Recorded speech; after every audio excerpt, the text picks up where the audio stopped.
arisirviö ja syntyperäisiä sonkajärveläisiä, ja tällä hetkellähän me ollaan Sukevalla, mikä on tuonne kylätaajama Sonkajärvellä. Olemme tällä hetkellä Sukevan yhteismetsän mailla. Täällä on tarkoitus 2 palstalla tehdä lannoituksia ja Sukevan yhteismetsän maathan on tyypillisesti puolukka, mustikkatyypin maita ja niitähän me lannotamme ja kyseessä on kangasmaat.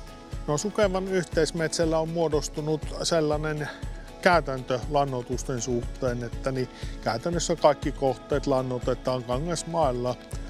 Ja sehän niin käytännössä voi tarkoittaa, että 2 lannoituskertaa tulee kiertoajan kuluessa niin samalle kuviolle. Lannoitusmenetelmänä lentolevitys ja valtaosa Sukevan yhteismetsän lannoituksista tehdään helikopterilla, että maalevityksiä emme juuri tee. Lentolevitykset tehdään aina kesäkelissä, että ehkä tuhkaa voisi levittää talvella, mutta tällä kertaa meillä ei ole tuhkalannoituksia ja ostamme lannoituspalvelut valmiina paketteina ja tällä kertaa taitaa Forest Vital olla se suorittava osapuoli ja Havulatvan kanssa on tehty sopimukset. Tämänkertaisissa lannoituksissa valtaosa on metsäsalpietaria ja lisäksi sitten kuusikkokohteelle laitamme metsä-NP:tä.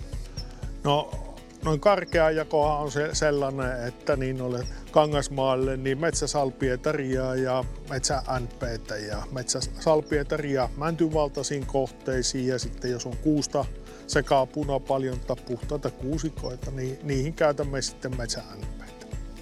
Yhtenä merkittävänä tekijänä RAL-lannoitteiden käyttämiseen on sitten tämmöinen vastuullisuus. Läheltä tulee tehtaalta tuotteet ja tuttuja turvallisia tuotteita ja niitä on helppo käyttää, kun tietää mitä ostaa. Kotimaisia lannoitteita käytettäessä tietysti tuetaan paikallista työllisyyttä. Meillä on tehtaat omassa maakunnassa ja aluetaloutta pidetään pystyssä. Meillä Sukevan yhteismetsällä on pyritty hallittuun kasvuun ja sitä on tehty uusia palstoja ostamalla, mutta palstojen saaminen ei ole helppoa, hinta on päässyt kiipeämään.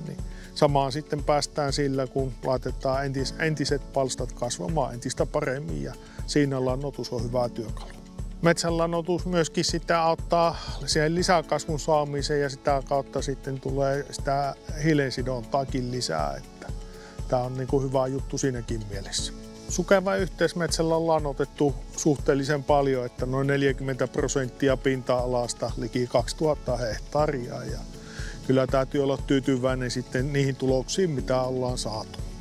Vinkkinä muille metsänomistajille voisi tietysti antaa, että kannattaa keskittää lannoituksia, tehdä isoja hankkeita ja ehkä pikkasen etupainoisestikin lannoittaa, että aina kun hankekoot kasvaa, niin saadaan kustannuksia alaspäin ja myöskin sitten kun tehdään hyvissä ajoin, niin saadaan ne lannoituksen hyödytkin nopeammin talteen.